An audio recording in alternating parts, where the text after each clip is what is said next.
Hello, everyone, and welcome to another episode of Groundpass. Nick, I think this is the closest we've ever started recording after a finals happens.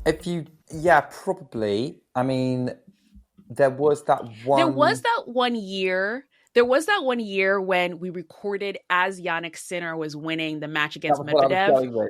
Yeah, that was fun because we were both watching the fifth set whilst trying to kind of cover the Australian Open, and both were very distracted. That episode is somewhere in our archives. It's very early in season 1. Yes. Although that's one of those things that still confuses me, is why do we call 2024 season 1 when we were recording in 2023? That is true. Was that season 0? It was the mini-series. Well, exactly. It was like the mini-series because we started at the end of 2023. So I would say like that was like sort of like the trial run, the beginning of Groundpass. But anyway, we are here to cover the Davis Cup. What a Davis Cup it has been. We are going to review all of the fun moments, the crazy moments of the Davis Cup, and also at the end, check in on some news that has been happening around tennis and kind of wrap up the year a little bit, because we're still going to have a full episode wrapping up the year, but we're going to talk about how we feel in general about the year.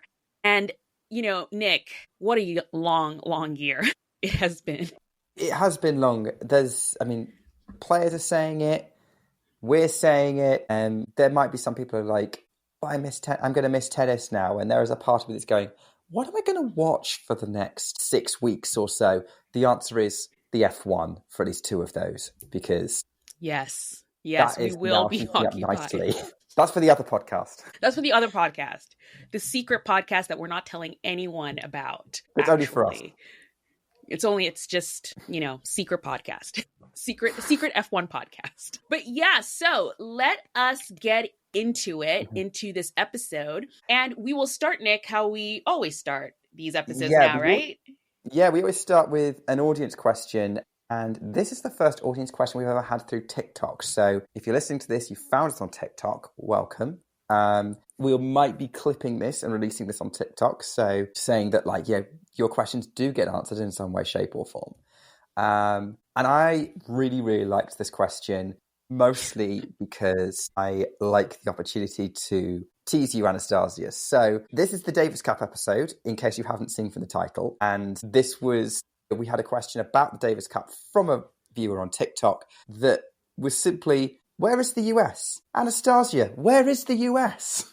This is so unfair because I am so triggered by this question. If people, I'm smiling, I'm laughing. If you know how upset I was when the US did not make it to the Davis Cup finals, you would know that these are actually tears and not smiles and laughs. But where is the US? That is a very good question, Brian Brothers. I'm not blaming them fully. But yes, the US they did not make it to the Davis Cup finals this year. If you go back a few episodes, we talked about their tie that they had against Czechia at Del Rey. So they actually played at home. They played their qualifying match at home in Delray Beach and lost to Czechia, who were playing away. And this happened right after the US Open. And it was really tough. There were some elements of we didn't have our full roster. So Ben Shelton and Tommy Paul were supposed to be on the roster, but they were both injured, so they couldn't play. So we were left with Frances Tiafoe, Taylor Fritz, Rajiv Ram, and Austin Krajicek played doubles together. They were excellent. They won all their matches. But it was very tough because I think Frances Tiafoe wasn't in form. So I wasn't expecting him to win any matches. And Taylor Fritz can't really do it alone. So I have a lot of thoughts about Davis Cup, especially as we get to talk later on in this episode about the dominance of one country so far this Davis Cup. And I think countries and teams have to start thinking outside of the box, because I think what's happening right now is when it comes to Davis Cup qualifying or even the Davis Cup finals, these teams go for their top players. And I think sometimes you might want to just go for your young, hungry players who just want to win for their country and their team, and that might get you over the edge. Why didn't we have an Alex Mickelson or a Lerner Tien in our Davis Cup, team? instead of Francis Tiafoe. All due respect to him, he just has not been in form this whole year. So where was the USA? They were not at the Davis Cup finals. That's where they were. Yeah. To be fair, we'll see if they'll get back into next year's Davis Cup finals. Like, they're still going to be in the main stage. They're still going to try and qualify for the top 8 to compete at the end of the year. And they have a very strong team. As you say, they just underperformed against Czechia. Although, having said that, Czechia are a very, very good team. They have Jakub Menšik and Jiří Lehečka, who are both top 20 players. Menšik won Miami. Lehečka has been one of those guys who's kind of been there or thereabouts all year. I think he's one of the Groundpass players of the year, to be honest. Given like he was often unseeded or outside the top 20, he was still making these runs. Like he was against Alcaraz in the Queen's final this year. So he's there or thereabouts. This is like a nice segue into our main episode talking about Davis Cup and what happened in it. But Czechia pushed Spain. Czechia could have beaten Spain and made the semi-finals and maybe even the final as a result. So they could have.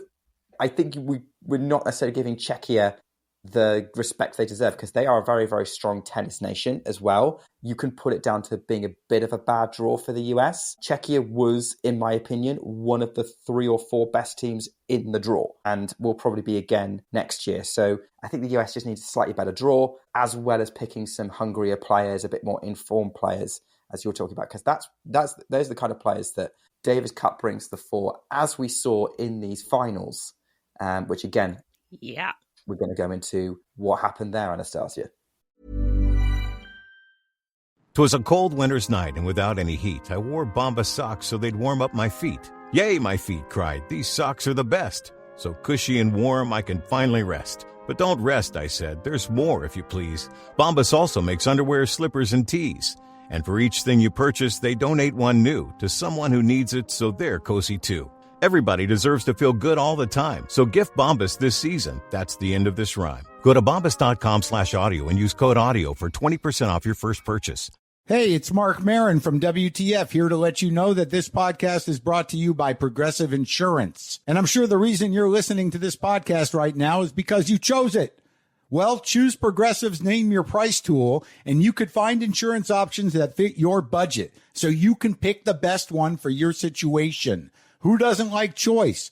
Try it at Progressive.com. And now, some legal info. Progressive Casualty Insurance Company and Affiliates. Price and coverage match limited by state law. Not available in all states.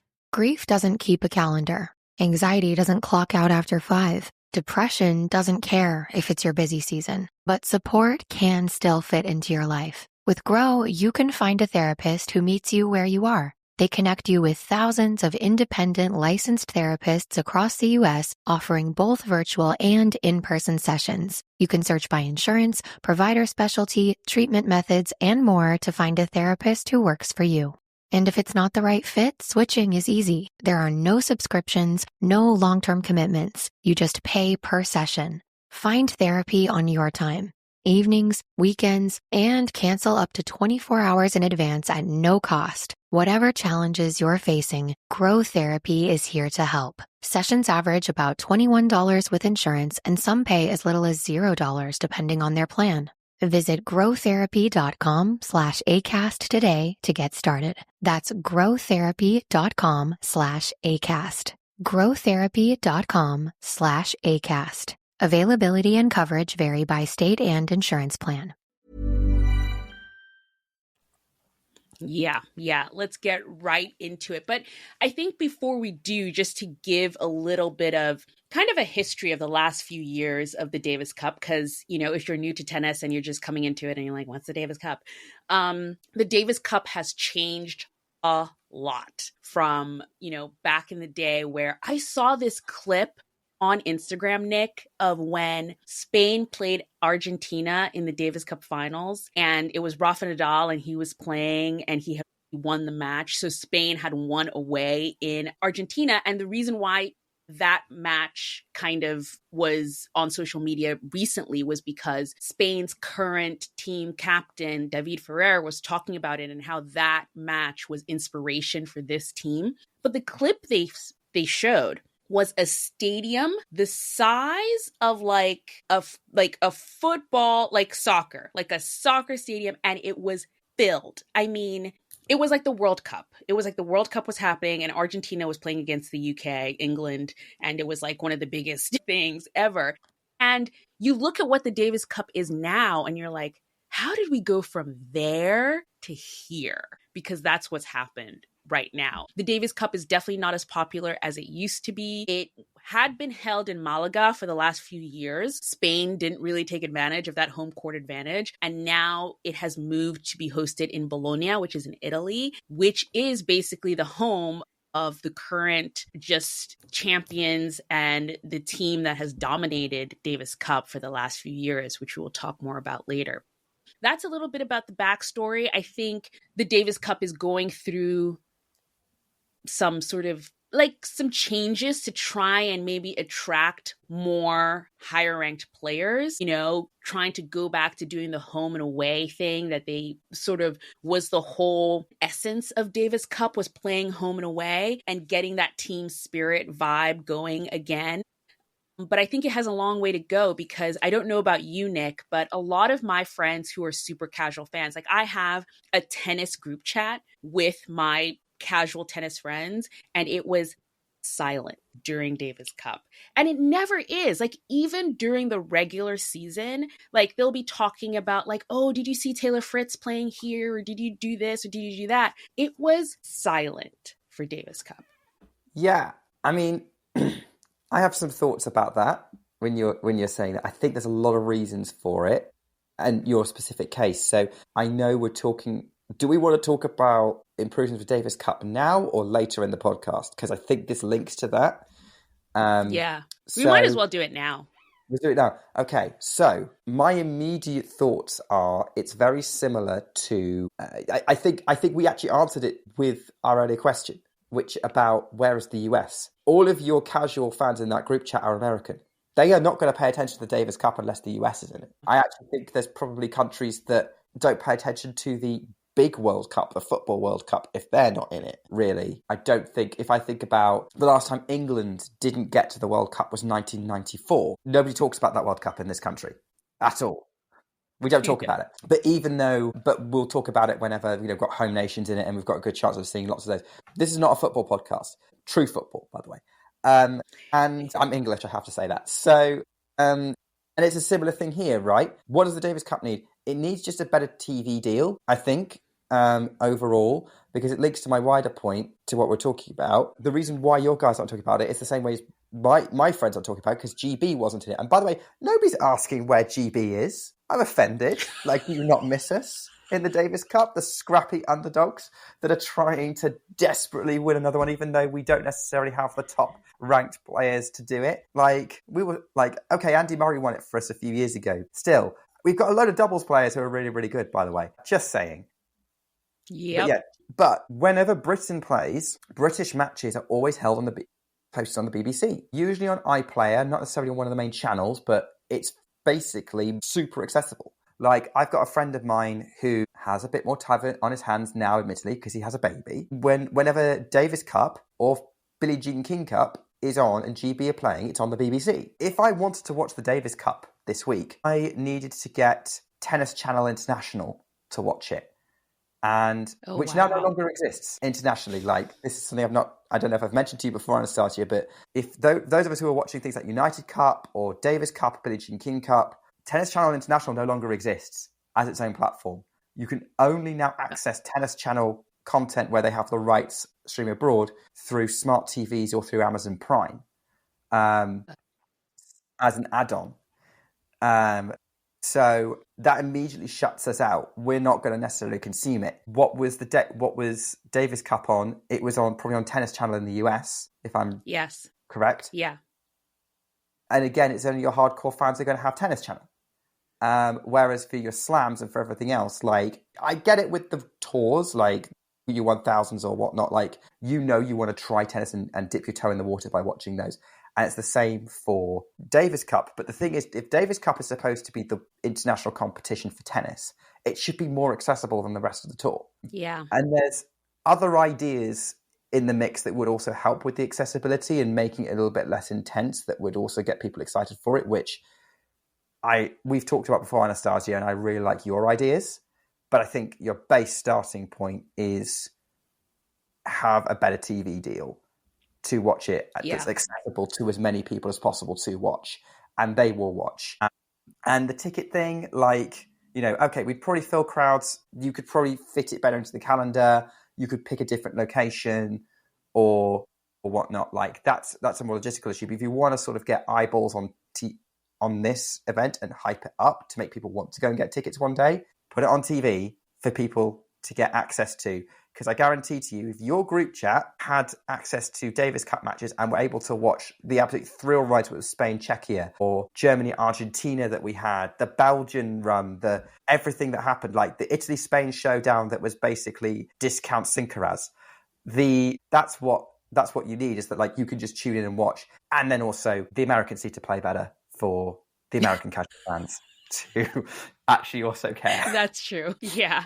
No, that's totally true. No, you're right. You kind of, I think, summed it up in the easiest way possible, that it needs to be accessible. It needs to be something that you can stumble upon and just easily watched, because you are right in the sense that it's harder when your country is not in the Davis Cup to sort of want to even care to pay attention to it or anything like that. But at the same time, just like you said, this was so, like, for the end of the season tennis, we had so much good tennis, like just tennis in general. And I think anyone who is a fan of the sport of tennis would have been a fan of watching just that stuff. But you're right. If you have to sort of get a special add-on just for the Davis Cup, like that's not feasible. No one's going to be doing that just for the Davis Cup. I think we're lucky here where in the States, for example, if you want to watch tour level events, it's on Tennis Channel. So if you already have Tennis Channel for that, you can watch Davis Cup. But you're right, in terms of discovery, it can be just a little bit more difficult for the casual fan,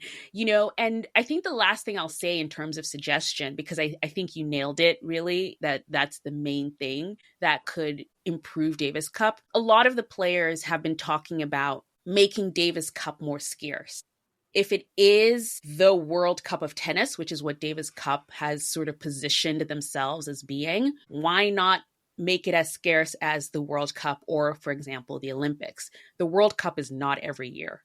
The Olympics is not every year. Why is Davis Cup every single year? So I think a lot of players have sort of come out to say, you know, can Davis Cup be every 2 years or something of that nature, which I think might be a solution to get more higher ranked players playing Davis Cup. I think you're right. I think you're spot on there. I think more higher ranked players would play it in the same way as they try to play the Olympics when it comes around, because that's not worth points, but it's a lot of prestige. And I was thinking about this, like, what other sports have a World Cup every year? Even like the first thing I thought of was athletics, which has a World Championships every year where there isn't an Olympics. But the Olympics is the thing that everyone watches when athletics comes around, like, you know, or at least that's what they most care about, and like that's what they're all kind of working towards. It's kind of seen as the level below Olympics within athletics, or at least to the casual observer of athletics like I am. That's the first thing I thought of as, oh wait, that kind of happens. Like there's probably a few other sports that do their World Cups every year, but they aren't as high profile. Tennis has the profile. So why not follow football or rugby or cricket? Although cricket has multiple World Cups a year, but in their various formats. I appreciate the minute I said cricket, all our American listeners turned off. But they're like, what? What is this sport? But every sport has it every 4 years. So it's not going to harm tennis to move Davis Cup to that. I get it. Yeah. It's not traditionally what it is, because Davis Cup has always been every year since 1909 or whenever it was it started. But times change, and the Davis Cup needs to find a new place if it's going to keep its prestige or find it again. And your solution, I think, helps for that. Yeah. Well, you know, we're just the little podcast that could, you know, but if anyone's listening out there who wants to listen to our suggestions, that's what we think about how we can make the Davis Cup a little bit more accessible to the casual fans, which are the people we usually talk to. So let us jump into this Davis Cup and just how fun it was. I think we should start with maybe not the elephant in the room, but I think coming into this, like maybe earlier on in the season, everyone was thinking, especially when Spain and Italy qualified, everyone was thinking, oh, Sincaraz Davis Cup.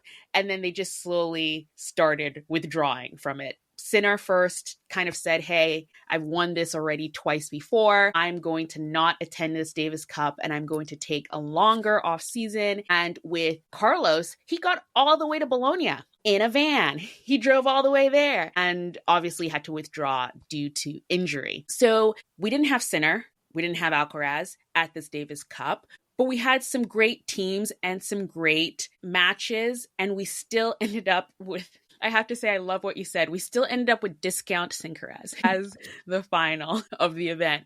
But before we get into Discount Sincaraz, let's start with the moments of Davis Cup that sort of were everything. And let's start with what you put here first, Nick. Germany and Argentina doubles madness. Because that was some tennis. Like, whilst your casual group chat may be dead quiet, the tennis fan one that I'm in was going crazy for Davis Cup doubles in that moment, which, by the way, just as a quick segue, Anastasia, you saying the elephant in the room is where is Sincaraz. I thought the elephant in the room was where is the US. Moving on, this match didn't involve the US, it involved Germany and Argentina. I think I've just got fired from this podcast.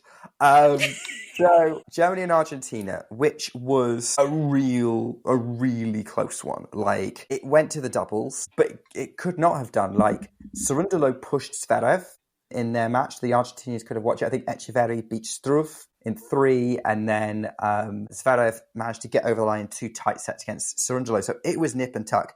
And then you get the doubles in that one, which... Okay, so you have Arafalo and Montani taking on established German doubles heavyweights, Kravitz and Putz, who we've mentioned a few times on this podcast. Like, you know, they're a dangerous team, and they've won some big titles. And that doubles match, that tie went to the wire, because the doubles match decides everything in Davis Cup. I'm explaining this for those people who didn't watch, which seems to be pretty much our entire audience by the sound of it. So it went to the deciding set, 10-point tiebreak. It went beyond the 10 points. It went well beyond the 10 points. It got to 14-14 before Kravitz and Putz got the final couple of points they needed to win that tiebreak. But that one could have gone either way. That was just a quarterfinal. The winner of that was going to play Spain, and Kravitz and Putz got it for Germany. But this is like, that was just raw Davis Cup of... This is where doubles really comes alive and people pay attention to, because you're playing for your country. And like, I love these super tight doubles matches where everything is on the line. And yeah, that one really went the distance. That's going to be one of the most exciting doubles matches of the year for sure. And fundamentally, that's what makes Davis Cup such a fun product. Because for all of our criticisms of Davis Cup that we just did, the overall product it produces and the structure that it has is actually quite good. And when you watch it, it's well worth doing. And that match, for me, in amongst others, like other reasons there, but that match and that tie was kind of the best of Davis Cup encapsulated. Yeah.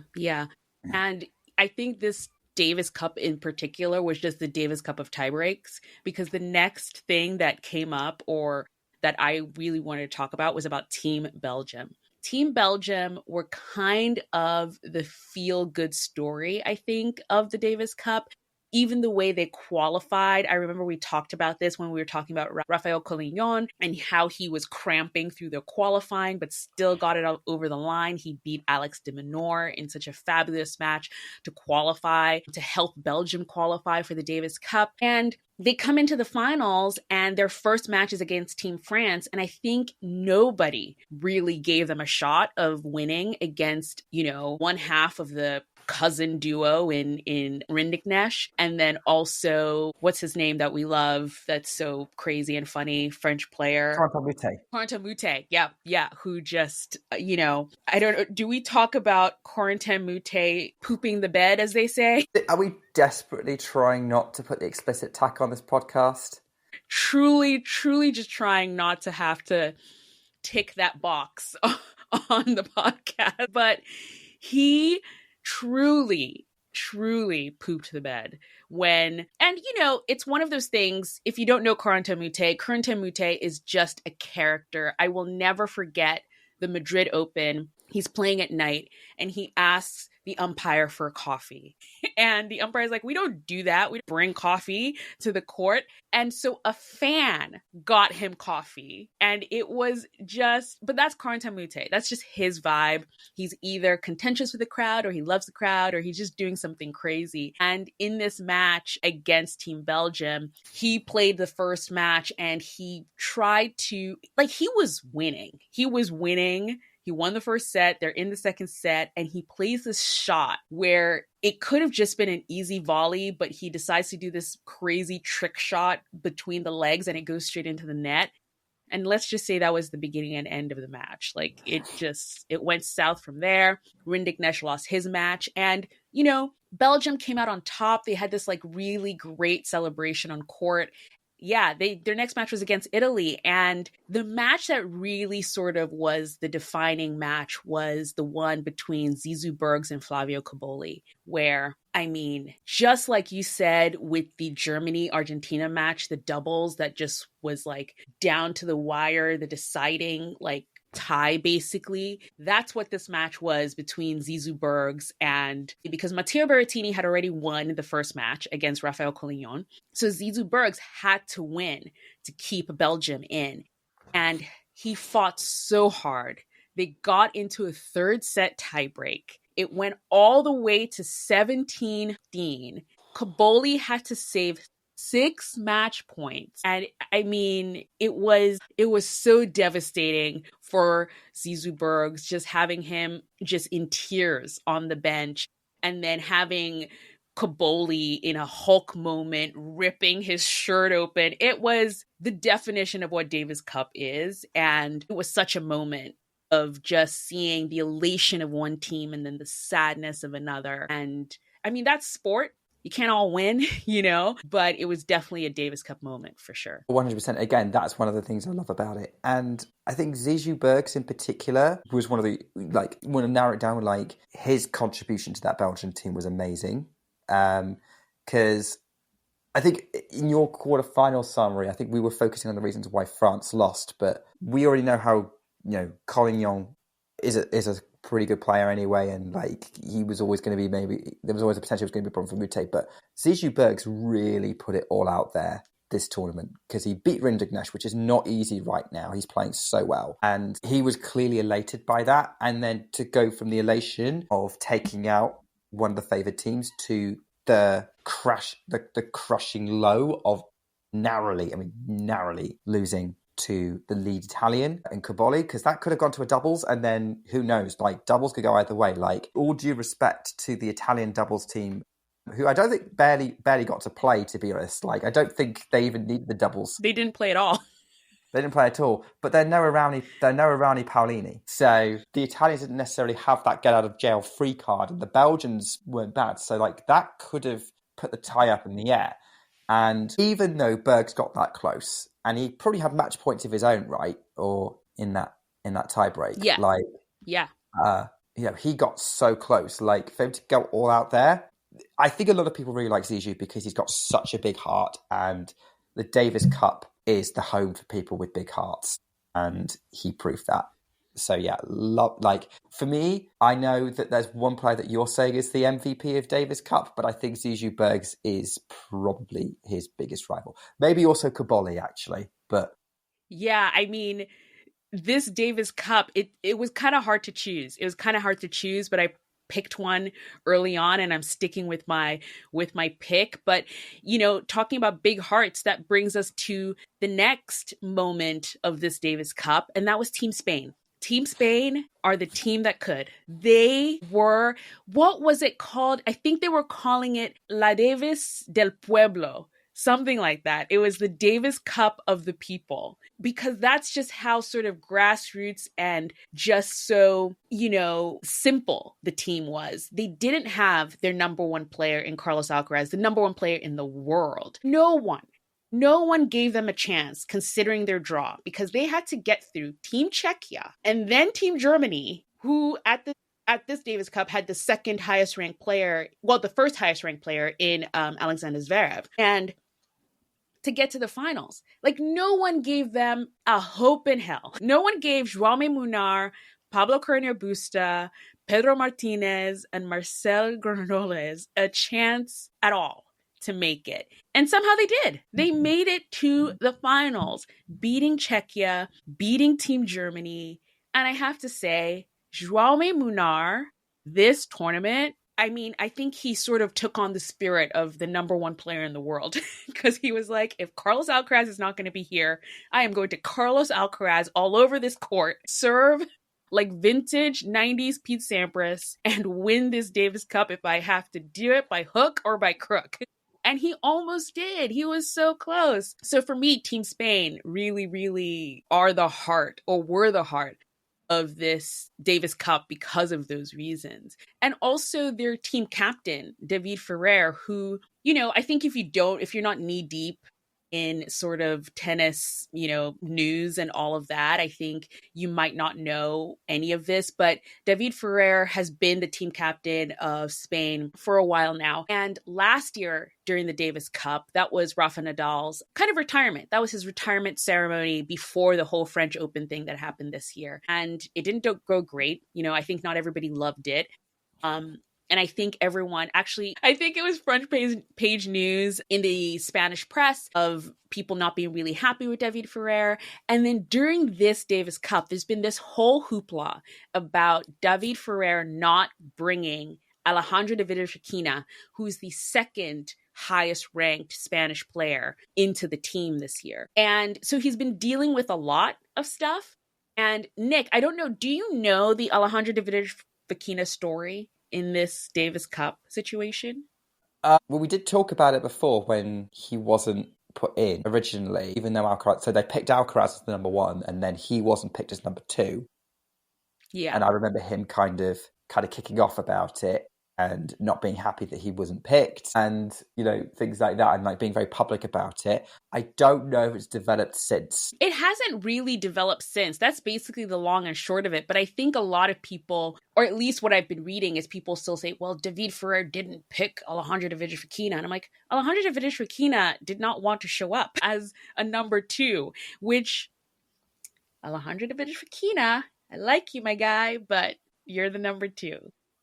That's just how it goes. And, you know, I think David Ferrer really wanted to reward the players who got Spain through qualifying and make sure they had spots playing in this Davis Cup. So I think Spain and everything has really just gone way above what anyone thought they were going to do. And for me, that was I love an underdog story, and they were the underdogs, and they really did sort of go above what anyone thought they were going to do. They are, you know, I love the title that you've shared, because I didn't know about it, like the Davis Cup team of the people. I'm going to call it something else. I'm going to call it the Groundpass team, because they picked Groundpass players. They picked players outside the top 20 and go see on a Groundpass and be entertained by. How many times have we mentioned Jaume Munar this year? So many times. I think we're basically the Jaume Munar podcast. You know, I think it says something that about that, you know, the quality of these players, of any player, that they can still take their team. Because, like, say, we mentioned Czechia, and I was singing their praise of being such a strong team on paper. And Jaume Munar beating their number one player was a big deal. It's great to see, again, Davis Cup is the ultimate Groundpass tournament, because that's where these players really show up. Case in point, let's go back to what you were saying about Alejandro Davidovich Fokina. No, this is not meant to be a comment against him, but rather a compliment to Jaume Munar. I don't think Davidovich Fokina would have done better than Jaume Munar in that number one spot. I don't think he'd have won the matches that Munar didn't. I think Munar played well enough to, you know, challenge. The only way you could have done better as having a number one pick for Spain was Carlos Alcaraz, and he got hurt, and that happens. Yeah. But all of these guys are quality. Pablo Carreño Busta's won a 1,000 for crying out loud. Like, he's two-time Grand Slam semi-finalist, US Open, I think, both times. So yeah, wouldn't have done better. It's a strong underdog team, an underrated underdog team. Like the ultimate feel-good final would have been Belgium-Spain. But we didn't get that because Italy is this all-conquering monolith. Yeah. Yes, they are. Which brings us to our winners of this Davis Cup for the third time in a row. Team Italy, without Jannik Sinner, led by Matteo Berrettini and Flavio Cobolli, have won the Davis Cup again. By the way, they're also on the women's side. They hold the title for the Billie Jean King Cup. So I just want to talk about this a little bit in just sort of the dominance of Italian tennis right now, because they've taken over. They currently hold 2 Grand Slam titles in, Jannik Sinner, year-end finals, because he won the year-end finals, Billie Jean King Cup, Davis Cup. They have players falling out of the sky in Italy. I mean, they just have it going on right now. I think you could say they are the dominant tennis country at the moment. I'm going to go further. They are the best tennis country in the world. And it's been clear for a while. They've kind of had this talent bubbling up coming through on the men's and the women's tour for a while, mainly the men's.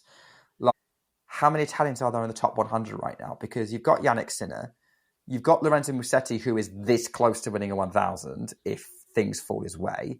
You've got Flavio Cobolli, who is an excellent player, an entertainer. He always shows up for Grand Slams. He's knocking on the door of top 20. He's going to do something. You've got Luciano Darderi, who keeps on picking up pieces for fun and clay. You've got Matteo Arnaldi, who is super talented, can go deep in tournaments, particularly 1,000s. One of our favourites, Mattia Bellucci, is in there as well. Again, big entertainer.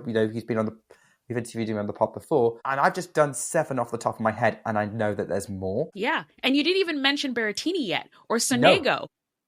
No. And that's that's the previous generation. Like, Berrettini's a Grand Slam finalist, like Wimbledon final from 4 years ago. Sonego, occasionally has a big run at a tournament, had a couple of them this year. Then we get to the women. You've got Jasmine Paolini, who won Rome, by the way, this year. And then, you mentioned 2 Grand Slams with Jannik Sinner. 3, if you count the fact that Arani and Paolini won Roland Garros this year. They're also the defending Olympic champions and will be until 2028. Yeah. Italy keeps producing these amazing players. They've got such a good tennis program that puts other countries to shame. Like, the closest we could probably get to them is Spain to a certain extent, because you've got Alcaraz at the top and there's a lot of really good Spanish players, as we just talked about, plus more to come with Martin Landalucci coming through on the men's side. Women's side, similar story. You've got Spanish players like Badosa, Sorribes Tormo, Buxa, and a few others in there. Like, they're pretty good. They will keep churning stuff out. The Czechs as well. Like, they are the only others countries I can think off the top of my head that consistently turn out strong players. But Italy's is kind of come a bit out of nowhere, and I think their depth from top to bottom is impressive, and I genuinely cannot see any tournament, again, particularly on the ATP Tour, which is relevant to Davis Cup, where even you go down to the Challenger Tour, it's rare not to see an Italian in the final. Yeah. That's I think where we're at, is that Italy is the country to beat, and I think the fact it's now in Bologna is going to make that even harder. Everyone's going to be hoping that the Spanish can wheel out Alcaraz, because let me tell you, a Sincaraz Davis Cup final would probably get a lot of attention. It would definitely get a lot of attention. I will throw in Team USA there, because I feel like throughout this season, we've always remarked about how many, especially on the WTA, how many female, players are in the top 100. And there are tons of players on the American side on the ATP. They're in the top 100 as well. But they're not having that same success that Team Italy is having. A lot of countries are not having that same success that Italy is having. Look at France. France has tons of players as well. Like, these are big tennis countries with a bunch of representation, but no one is having that sort of consistency that Italy is having. I think we've talked about this before, that Italy just has such a strong grassroots, small tournament culture, where there are tons of challengers in Italy that all these players can kind of develop their skills at. And there's just a lot of support from their federation as well. We saw Tara Grant, who used to play for America, found her way. Now she plays for Team Italy, which obviously is where one of her parents is from, but she could have stayed, playing for Team USA, but she moved over and probably is getting a ton of support from Team Italy. I think definitely a lot of countries, especially Team USA, need to look at what Italy is doing with their tennis federation and these tournaments that they have that seems to produce excellent tennis players who not only do well individually, but then sort of go above and beyond for their players. Because like you said, it's hard to pick an MVP, but one of the names that you would probably put in there is Flavio Cobolli. You know, if Jannik Sinner or Lorenzo Musetti decided to play Davis Cup this year, Flavio Cobolli would probably not be close to seeing a match. He would be on the bench cheering. But he was put into this position because, first of all, Lorenzo Musetti pulled out late. Jannik Sinner pulled out way before, so they knew about that. But then he was thrown into this position pretty much last minute because Berrettini was always going to be the number one after Musetti pulled out. And yet he just exceeded. He became a different person at Davis Cup. I hope for his sake, he carries on this tennis till next year because it's beautiful tennis. It's gorgeous. And Flavio Cobolli is always one of those players that I've always loved. When he plays well, he has this great energy and he'd be like a great addition to the top of the game. But I just haven't seen him play as well as he did in this week. And I think it was just because of Davis Cup. I really do think it was his love for playing for his country that got him to that level. Studies show that 100% of everybody in the world wants to curl up indoors and do nothing because it's so darn cold out there. That's why many people are turning to Bombas, whose pillowy plush slippers and warm merino wool socks have been said to be the most comfortable in the history of feet. Bombas products have been found to boost coziness by up to 1,000,000%. Okay, enough fake statistics, but could Bombas socks and slippers really be the cure? Go to bombas.com/audio and use code AUDIO for 20% off your first purchase. That's BOMBAS.com and use code AUDIO. Hey, it's Mark Marin from WTF here to let you know that this podcast is brought to you by Progressive Insurance. And I'm sure the reason you're listening to this podcast right now is because you chose it. Well, choose Progressive's Name Your Price tool, and you could find insurance options that fit your budget, so you can pick the best one for your situation. Who doesn't like choice? Try it at Progressive.com. And now, some legal info. Progressive Casualty Insurance Company and Affiliates. Price and coverage match limited by state law. Not available in all states. So that was Davis Cup. I suggest, qualifiers are going to start soon. Well, soon, in a few months. Next year, they'll start qualifiers for next year's Davis Cup. Pay attention to it if you can. It is always a good time to see these players fight to get to the finals of the Davis Cup. And then we'll see who gets to the finals of the Davis Cup next year. Team Italy is already in because not only are they defending champions, but they're also the host nation. And the host nation always gets in automatically into the finals. So we will definitely be seeing them at the Davis Cup. Now, on to some other things that have been going on this week, because that is tennis and there's always stuff happening around. It is kind of the start of the off season. But in relation to the Davis Cup, did you see this photo, Nick? Because this photo broke the interwebs. No, Anastasia, I did not. I'm probably going to need you to flash it up on screen. You did not see this? Okay. Okay. It is, again, I say this in a lot of episodes. I haven't been on social media in like a week. Nick is like what we all want to be, who just is like, you know what? I'm not going to be online today. I'm just not going to do it. But as I pull up this photo to show Nick, live reaction. Carlos Alcaraz, exactly. Carlos Alcaraz, who obviously could not be at the Davis Cup because he was injured. And by the way, I thought it was really cool that he went all the way there to actually try. He did the sort of pre-tournament, interviews and all of that. Well, he couldn't attend, which was a shame, but he was watching. He was watching the Davis Cup. Let me show you. I cannot believe you have not seen this photo. Nick, have you not seen this photo of Carlos Alcaraz watching the Davis Cup from home? From his parents' living room, by the way, because he still lives with his parents. And this photo broke the internet because I think there's just so much happening in this photo that people could not kind of get their heads around, which is interesting, I think, Nick, because if you watched the Carlos Alcaraz documentary, you know he lives with his parents. So I actually think they showed this living room in that documentary series, but I think people were more sort of like taken by the trophies that are I have noticed those just casually sat there. casually, just, I don't know, Like, just it's like the school trophies that you win, like your high school sports day or whatever. Like, oh look, my son won this thing at or this local track meet, and oh look, yeah, that's just the US Open. trophy. Just the US Open, and Wimbledon trophies, just casually also also there as well. On an IKEA shelf. I love the humility here of Carlos.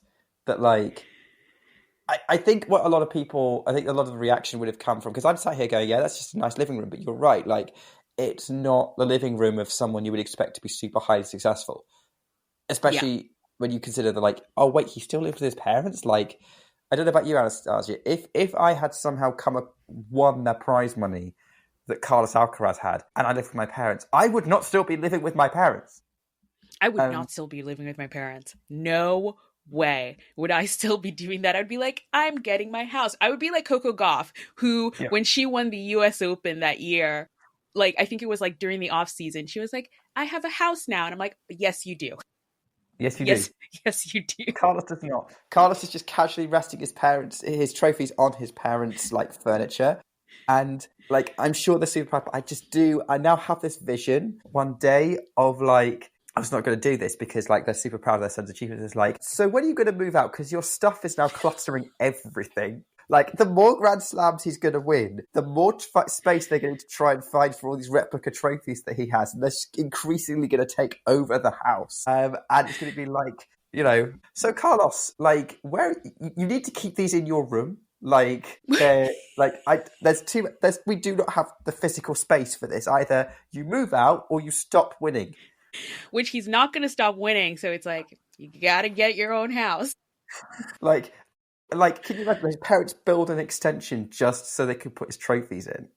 Or that too. But it's so funny. If anyone can find the ATP runner-up plate in that photo, let me know. Because it took me a while, but I finally found it. And I was like, oh my goodness, he literally has every single trophy he's ever won just there. You just have to pick them out and find where he's put all of them. But no, that was really, really hilarious. I think it's one of his most liked, I think there's a journalist who usually follows Carlos around. He's a Spanish journalist, and he posted a side-by-side of Carlos's post after winning the Roland Garros, and then that post. And I think it was the difference between 4 million likes and 9 million, not likes, but views or something. It was just ridiculous. It was just, people preferred to just look at his living room and his trophies. Wow. Oh, man. It gives you an insight into the real personality in play, and that's what we like, is we want to know what the real person is like and not just admire them for their success. So yeah, that does give a bit of an insight. This one on maybe a bit of a serious note, but Arthur Fils obviously has been away for a long time. We remember he got injured at Roland Garros while he was playing, actually, when he won his match against Jean-Mi Munar. And he tried to come back during the Canadian Open, but then said it was too early. But recently an article came out with a French journalist, and it was a bit of a sad news. And it's something that I think about all the time in general when it comes to athletes, especially someone being a Rafa Nadal fan who had to watch him play through pain all the time. Does anyone remember when, I think it was Wimbledon, and he was injured and his parents and siblings were telling him to retire and get off court, and he was like, nope, just keep playing. And I have this thing about players playing through pain, and it's, in some places people are like, oh, that was brave, and that, they really, hung in there, and they either won the match or, mostly it's they win the match and everyone's so oh my God, they did it through all this pain. or with Nadal, and they're like, he numbed his foot. And I'm like, oh my God, that's crazy. Did he have to numb his foot to play tennis? But okay. But basically the news is, Arthur Fils has had this back problem for a while since he was a child, but basically that his back issue that he's currently dealing with now is actually a lot more serious than was previously thought, and that he had actually been told to not play Roland Garros because the back issue had started during, I think it was Barcelona that they were saying, but he just sort of like kept playing through it, and he kind of felt a bit good during Roland Garros. And obviously being a French player who never at the time won at Roland Garros before, feeling that pressure to sort of like play, and then he did, and then he hurt his back and he hasn't played really since. And I wanted to contrast that, Nick, with what we just recently heard about Joel Salisbury. I think I talked about it a little bit in the last episode, but basically he's taking some time off from tennis because he's, I was talking about how one of my favorite teams to pair up this year were Joe Salisbury and Neil Skupski, but Neil Skupski is going to be playing with Chris Harrison next year. And we finally got the full reason as to why, because Joel Salisbury is going to be taking basically the beginning of the year off. He won't be playing probably till Clay is right now what he's saying, because he's just been having anxiety attacks and he just has not been happy playing and is just going to be taking some time off. And the reason I wanted to contrast those two stories is because I think this is something that's going to start coming up a lot with players, especially with players talking about the season being too long and all of this stuff. And it's sort of the balance between realizing when you need to stop and just sort of heal, get better, and all of that stuff, see Carlos Alcaraz pulling out a Davis Cup, or just sticking with it and playing through pain because I don't know. What do you think of all those things? As a Rafa Nadal fan, I always hated it. Every time they were like, he numbed his foot or he played through an ab tear. I'm like, that's not great. I mean, that's what killed his career in the end. Like, fundamentally. Yeah. Like, he eventually did that one too many times, and that was that Wimbledon match you were talking about against Taylor Fritz. Because, if he hadn't played through, we would have got Fritz Kyrgios in the semis, and then who knows whether it would have been a Djokovic Fritz or Djokovic Kyrgios final that year. But we don't do what ifs here. So, what do I think about this? It's complicated. I think a lot of this comes from the culture. A lot of how you see this is going to come from the culture that you're come from. Like a more European mindset would probably say that that's acceptable to take some time off for whatever he needs, be it physical or mental health. So you think with the physical problems that Fils has been having, he needs to think about his career. Obviously, he felt good at Roland Garros. And look, if we were talking about an American player going to the US Open, we'd want them to play. We'd be pushing for them to play. We would say it was a disaster if they didn't. It'd be a similar thing for a British player at Wimbledon. Like, the press would be absolutely like, can't believe they're not. Well, they were a bit kinder to Andy Murray in the later years because he was kind of like, thank you for your service kind of thing. So there's that sort of like, there's a desire from the player to be able to compete because this is their life, this is their job, and this is their passion as well. Like, they love the sport. And then I'm thinking about in terms of like you and I, Anastasia, like we have jobs, but if one of us had a major physical injury or were dealing with regular anxiety attacks, could we take time off from our jobs to go and deal with that? That's probably going to depend on the countries that we live in. In my case, in the UK, yes. You in the US, probably not. Definitely not. Definitely not. Definitely for the anxiety attacks, not. The physical thing depends. Probably, yeah. Yeah, it depends. It depends. But I get what you're saying. Yeah. It's what you're saying. So I think it's going to come from the mindset. Like, our more European listeners are going to be like, yeah, take some time off. You need that time off. Our American listeners, or maybe even our Asian listeners, or whoever, are going to come at it from the perspective of, that's just life. You work through it. It's your job. Go do it. And, if you like, these guys do a physical job, like we don't. Like, I guess if you work construction or something like that, like, do you carry on through a back injury? So there's a limit of sympathy from some. There could be a limit of sympathy in saying, well, I would still have to go to work, or I need to work. Like, you're earning a lot of money. You could just, you have the luxury of doing that. And I'm like, yeah, you have the luxury of doing that, but also we want these guys to have as long. I think you also, in a sport, you have to take a decision to make your career as long as possible. And we who don't work in sports, who maybe, like, say you do work in construction or manufacturing or anything else like that, there isn't that thought of, well, actually, if I go and rest, then I can work for longer. I take a break now. Yeah. That culture doesn't really exist, and maybe it should. So it's complicated. I think of all these big picture things in the middle of it. At the end of the day, they're humans. If they can take the time off, because that is the industry they work in that allows them to, I don't resent them having that, and I think they should make the uses of it. But at the end of the day, it's their decision, and they have to make the choice depending on their own body and mindset. Joe Salisbury doesn't feel like he can right now, which is fine. And Artur Fils decided that, oh, my back's fine. I can carry on. Like you were saying that he felt better at Roland Garros. He probably wouldn't have played if it got worse during like Madrid and Rome, and to the point where it was like, I can't play. He wouldn't have played. Yeah. Thought he could. He made an assessment. It ended up being the wrong assessment. So let's not be too critical about him doing that. So that's what I say. At the end of the day, these players have to assess what the best thing is for their careers in the short and the long term. And sometimes they get it right. Sometimes they get it wrong. And we won't find out which it is until long after next year. So I think that's where we'll land on that. Yeah, it's definitely a tricky one, and you're right. It kind of all depends on how you look at it and how you see things. Let us know in the comments, like, what do you think? Because it's something I always think about when I see things like this, with some players deciding to step away and then other players just going ham and going for it. So, but yeah, speaking of Rafa Nadal, he's back. We're winning, Roland Garros 2026. It's happening. I see it now. It's a vision. 40-year-old Rafael Nadal winning Roland Garros.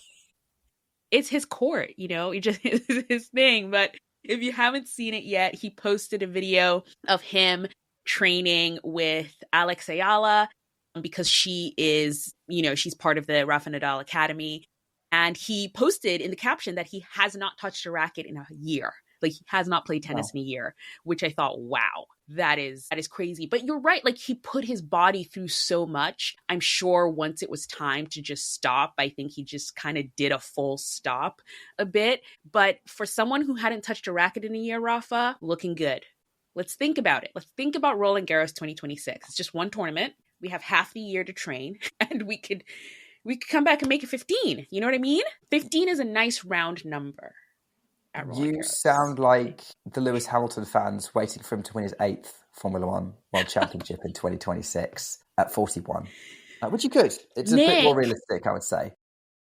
Nick, that is for other podcasts. Oh, yes, the other podcast. Yeah, sorry. Okay, I will say something more relevant then. Wonder when the last time Roger Federer touched a racket was. Ooh. You know what? I think actually what's happening is that they're just training for, their comeback tour. But maybe they can start the comeback tour when Roger is inducted into the Hall of Fame. And you know who's going to be there? I'm going to be there. I don't know how yet, guys. I have no idea. But Roger Federer was inducted into the Hall of Fame. He was voted in. The ceremony is going to be next year before the U.S. Open at the Newport Museum, Rhode Island, where that tournament is held. Tennis Hall of Fame, that's the name. But yeah, I think that's like really, really cool. It's his first try too. He got in on the first try. Of course he did. Of course Roger got in on the first try. But I think that's really cool. He's going to be in the Hall of Fame. And that's actually a really cool museum. I had never been until this year, and I didn't even know what to expect, but it's actually really cool. You get to see all their like old kits, and there's a whole kind of display for the Hall of Fame. And it's a really cool venue. If you've never been to the Tennis Hall of Fame in Newport, Rhode Island, definitely add it to your list of places to go next year, especially during the Newport Open. That would be a great time to go so you can watch some tennis and go to the museum at the same time. And in terms of the induction, I don't know how. I think everyone's going to be wanting to go there. So we'll see what that's going to be like. But it's exciting. I mean, when I saw this news, I was like, he wasn't already? Like, it was like one of those... Oh, yeah, I forgot you have to officially be inducted. I thought it was an automatic qualification thing, and you would think after winning 20 Grand Slams, he'd just like, we're just going to put you in now. I know you're still playing, but you may as well come in. But like, yeah, there's a process to these things. But that's really cool that like that's going to happen, and that's going to be probably one of the biggest inductions that they've ever had. Wait till Rafa gets his turn. Novak as well, in a couple of years when he eventually decides to stop. And like you were thinking about, you were saying this on Anastasia, like, when I was looking at our rundown and then we were going to talk about this, I was like, Oh yeah, going to the Hall of Fame museum would be really, really cool. Like, I'd love to go there. I think I'd see like some interesting stuff. Like, for those of you who maybe might find it a bit hard to get to Wimbledon, you can. It's like the meme of, you want to go to Wimbledon? Mom, can we go to Wimbledon? We have Wimbledon at home. Wimbledon at home is the Newport Challenger because it's a grass court tournament with an on-site museum and a lot of heritage. So, that will do. By the way, the Wimbledon Museum is also really, really cool. You should check it out if you ever get a chance to go. The Hall of Fame has a bit more of a well-rounded look at tennis history, maybe a bit more of an American slant. I would definitely love to go and check that out one day, as someone who really wants to get into tennis history and really enjoys looking at where our sport has come from. So, and the people, the greats involved. So that would be really, really cool. But yeah, go and check out Wimbledon at home when you can. Yeah. And by the way, it's actually where the US Open was originally held before it moved to New York. So yes, definitely a location. If you are into tennis and love tennis, definitely a location to visit in the States. Before we get to our conclusion, we just have to mention, I actually can't believe we haven't talked about this yet on Groundpass, which is I just have probably forgotten to put it on the rundown. But if anyone has not been paying attention, Fabio Fognini, who retired this year at Wimbledon, his last match was against Carlos Alcaraz in that crazy, crazy match, is on Dancing with the Stars, the Italian version. And I have been obviously don't have access to watch the show, but there are tons of clips online. If you follow Fabio Fognini on Instagram, he posts tons of clips of it. So he's gone really far in the tournament. So he's like towards the end, he might win this whole thing, which would be crazy. That's his next title after retiring from tennis, is Dancing with the Stars. But he's really good. He's like really, really good. I saw a clip of him today and he was doing all these sort of lifts and spins at the same time. And if you had any doubt that tennis players are the best athletes in the world, Fabio Fognini is your example that they are the best athletes in the world because they can transition seamlessly from holding a racket and being on Wimbledon, on center court of Wimbledon, to being on dance floor and spinning around and having doing lifts and all these crazy things. I was thoroughly impressed. I was because I've watched Dancing with the Stars, and a lot of the times the stars can be so awkward, because they're just learning to dance for the first time, a lot of them. And Fabio looks like a pro. He looks really, really good, which is cool. This episode is brought to you by Progressive Insurance. Do you ever think about switching insurance companies to see if you could save some cash? Progressive makes it easy to see if you could save when you bundle your home and auto policies. Try it at Progressive.com. Progressive Casualty Insurance Company and Affiliates. Potential savings will vary, not available in all states. Grief doesn't keep a calendar. Anxiety doesn't clock out after 5. Depression doesn't care if it's your busy season. But support can still fit into your life. With Grow, you can find a therapist who meets you where you are. They connect you with thousands of independent licensed therapists across the U.S., offering both virtual and in-person sessions. You can search by insurance, provider specialty, treatment methods, and more to find a therapist who works for you. And if it's not the right fit, switching is easy. There are no subscriptions, no long-term commitments. You just pay per session. Find therapy on your time. Evenings, weekends, and cancel up to 24 hours in advance at no cost. Whatever challenges you're facing, Grow Therapy is here to help. Sessions average about $21 with insurance, and some pay as little as $0 depending on their plan. Visit growtherapy.com/ACAST today to get started. That's growtherapy.com/ACAST. growtherapy.com/ACAST. Availability and coverage vary by state and insurance plan. Okay, Nick, we have come to the off season. It's time.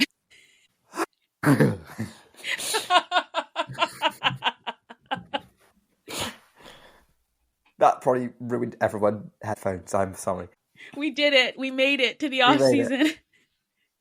Can I go on holiday now? No, we don't get to go on holiday. We do not get to go to the Maldives. That's not the deal. We just have to do more things, Nick. Oh man, I wish we could go to the Maldives, but we are going to take, Nick and I, a bit of a break during this off season. We have recorded a few episodes already that they're in the bank, so we won't actually be recording. They'll just come to you in the feed. So for you, we will just be here weekly still. We're not going to disappear. We're just going to show up weekly.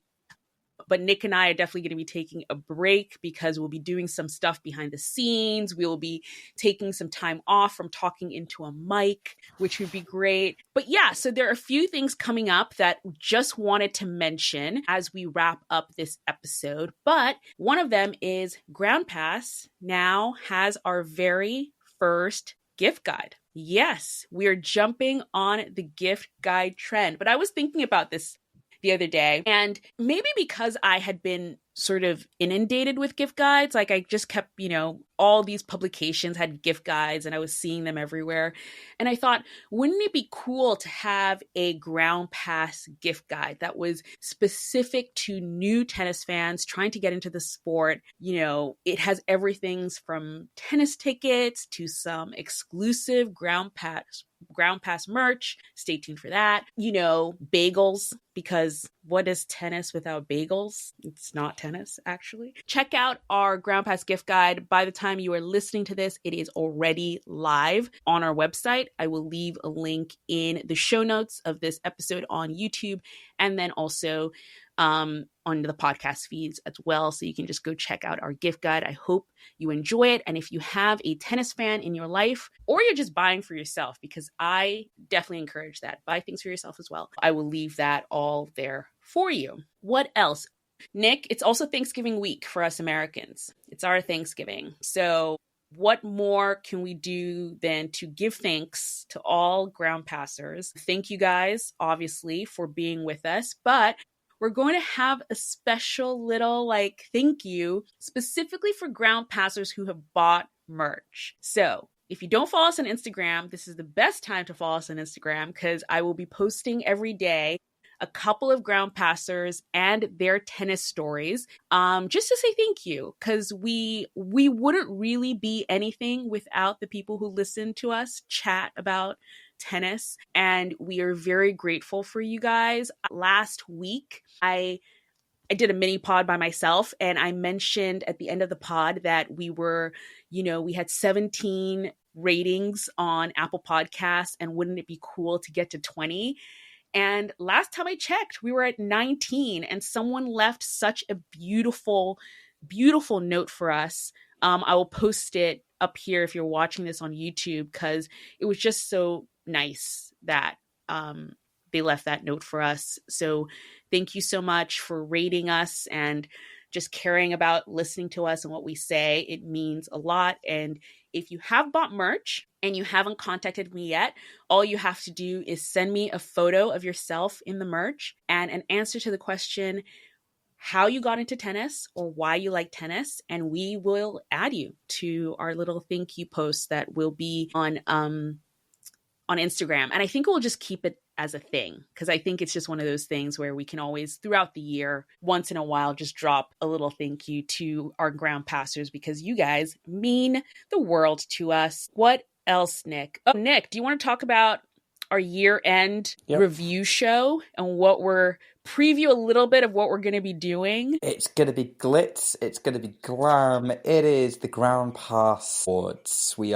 That is how we're going to celebrate the end of the tennis season.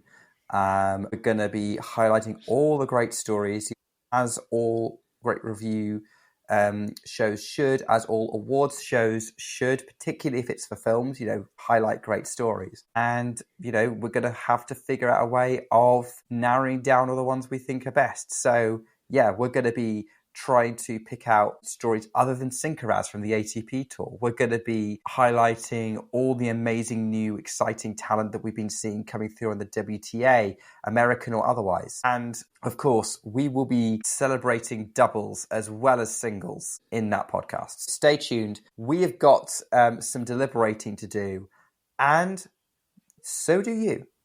Yes, you do. So we want everyone to participate in this award show for sure. We're definitely going to have a category just for ground passers, which is going to be what was the tennis story of the year. We're going to, so what I'm going to do, we made a little sort of, if you follow us from last year, this is kind of an expansion of what we did last year.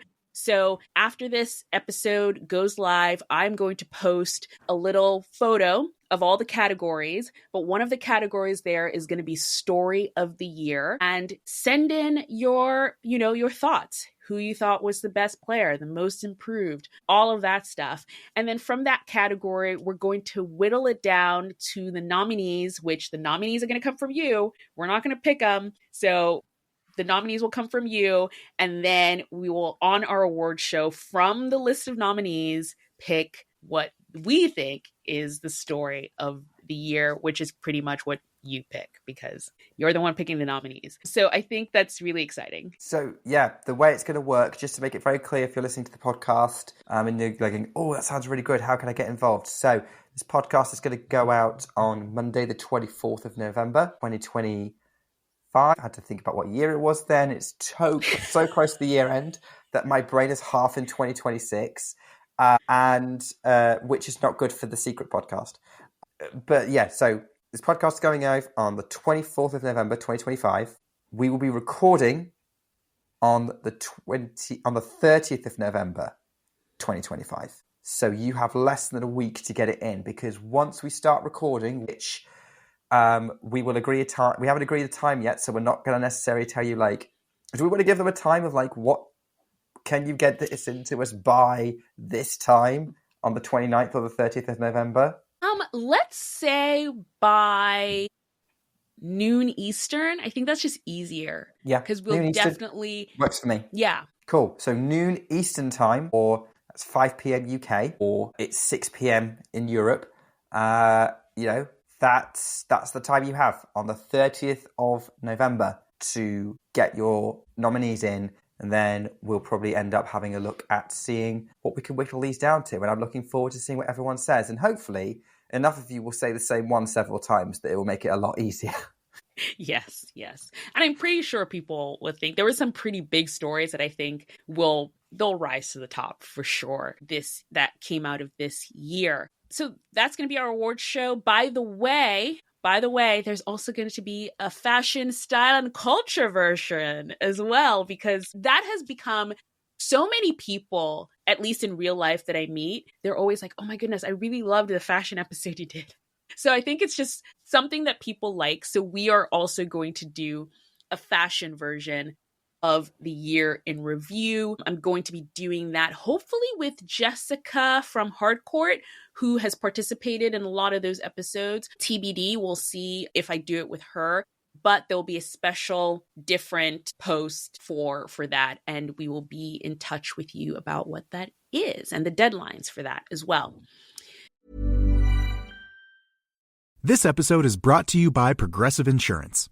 Do you ever think about switching insurance companies to see if you could save some cash? Progressive makes it easy to see if you could save when you bundle your home and auto policies. Try it at Progressive.com. Progressive Casualty Insurance Company and Affiliates. Potential savings will vary. Not available in all states. Hear that? It's holiday cheer arriving at Ulta Beauty with gifts for everyone on your list. Treat them to fan-favorite gift sets from Charlotte Tilbury and Peach & Lily. Go all out with timeless fragrances from YSL, Ariana Grande, and Carolina Herrera. And you can never go wrong with an Ulta Beauty gift card. Head to Ulta Beauty for gifts that make the holidays brighter and even more beautiful. Ulta Beauty. Gifting happens here. You know you've reached peak couple energy when your undies match. MeUndies Match Me has you both covered, literally, in super soft ultra-modal undies, socks, PJs, and loungewear. Festive prints? Check. Cozy vibes? Double check. And right now, it's deal season. Get up to 50% off site-wide for Black Friday and Cyber Monday. Take your couple game to the next level with MeUndies Match Me. To get deals up to 50% off, go to MeUndies.com/ACAST. Enter promo code ACAST. That's MeUndies.com/ACAST. Code ACAST. Nick, another podcast in the can. We did it. Yeah, we did it. We did it. Is it 2026 yet? Soon. We're going to be talking about the United Cup very, very soon. Our favorite tournament. Right, Nick? Our favorite tournament? So good. Yeah. So good. Like, once we've had a couple of weeks off, not that you'll notice, but I am so excited for our awards show next week that we're going to be doing. Like, I have been thinking about it for weeks. I'm really excited. Like when you came up with the idea of like the nominees things, I was like, oh my goodness, this is going to be so fun. Do we need to dress up for this? So fun. It's an awards show. TBD. Let us know in the comments. Yes, TBD, but let us know. Do you want us to dress up for our tennis awards show? Hey, you don't show up to the Oscars in a sweatshirt. So we might be dressing up for this. Oh man, thank you guys for joining us for another episode of Groundpass. It is always so fun talking to you all. If you listen to us on a podcast player of your choice, please leave us a rating. Still trying to get to 20 on Apple Podcasts, so maybe you can be our 20th rating. Leave us a message. Love reading those too. If you're listening to this on YouTube, like and subscribe. And we will see you guys next week with another podcast. Bye, guys. Bye.